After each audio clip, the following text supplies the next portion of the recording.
شوہر نے بیوی کو آ کر کہا کہ یار بہت عرصہ ہوا والدین کی دعوت بھی نہیں کی، بھائی بہن کی دعوت بھی نہیں کی، تو دعوت نہ کر لیں۔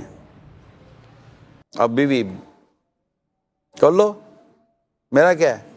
تو آپ کوئی اچھا سا کھانا پکا لیجیے گا۔ تو اس سے زیادہ بحث نہیں کی کہ اب چلو کر لو۔ اس نے کہا ٹھیک ہے فلاں دن سب آ جائیں گے۔ کہا ٹھیک ہے۔ اب وہ جس دن دعوت تھی اس دن شوہر پہلے آ گئے آفس سے کہ چلو دعوت ہے، تو اس سے پوچھا ہاں بتاؤ آج سب آ رہے ہیں، کیا پکایا ہے؟ کیا پکایا ہے؟ جو روز پکتا ہے وہ پکایا ہے، گھر والے ہی آ رہے ہیں نا، اور کون باہر کے لوگ آ رہے ہیں؟ ارے اللہ کی بندی، کوئی کیا تو جو ہم کھائیں گے وہ کھا لیں گے، باہر کے لوگوں کو تو نہیں بلایا نا، گھر کے لوگ ہیں نا۔ شور چپ ہو گیا۔ تھوڑی دیر کے بعد گھر کی گھنٹی بجی تو بیوی گئی اور دروازہ کھولا تو بیوی کے ماں باپ اور بھائی بہن سامنے کھڑے ہوئے تھے۔ تو اس نے کہا آپ؟ بولا ہم کو دعوت دی تھی تیرے شوہر نے تو ہم آ گئے۔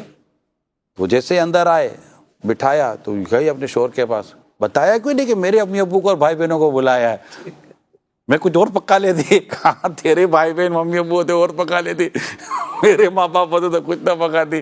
یہ کیا بات ہوئی؟ تو یہ سوچ اگر خدا نہ خواستہ کسی کی بن جاتی ہے تو بتائے کہ پھر اب گھر کیسے امن کا گہوارہ بنے گا۔